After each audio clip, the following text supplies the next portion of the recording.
Ang paghahanda naman ng Cebu para sa daralapit na pag-host ng ASEAN Tourism Forum ay pinasilip. Department of Tourism target na patatagin pa ang posisyon ng probinsya bilang global hub for tourism and investment. Si Ninia Oliverio ng PTV Cebu sa sentro ng balita. Puspusan na ang pag-aayos sa Expo Center na ito sa Lapu-Lapu City sa Cebu dahil ito ang venue ng ASEAN Tourism Forum 2026 kung saan magsisilbing host country ang Pilipinas. Inaasahang magtitipon sa Cebu ang Tourism Minister sa darating na Enero sa susunod na taon. Bago yan, ipinasilip ito sa ginanap na Tourism Forum and Experiential Tour kung saan nagsama-sama ang mga stakeholder mula sa public at private sector. This Cebuana Secretary is proud to announce that Cebu will host the ASEAN Tourism Forum. Isa si Tourism Secretary Cristina Garcia Frasco sa mga panauhing pandangal sa naturang Tourism Forum.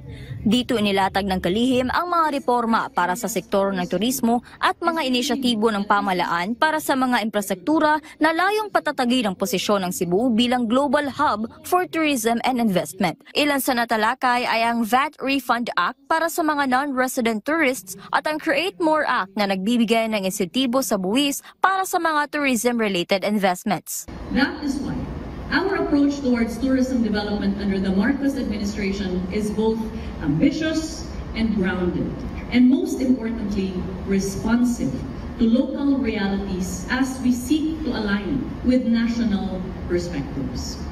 Under the leadership of President Ferdinand R. Marcos Jr., we are transforming tourism into a true pillar of inclusive and sustainable economic growth. And Cebu stands at the center of that effort. Maliban sa pagpapatatag ng Cebu bilang global hub para sa turismo, isinusulong din ng business sector ang lalawigan upang manguna ito sa pandaigdigang destinasyon para sa mga meetings, incentives, conferences, and exhibitions o tinatawag nilang MICE.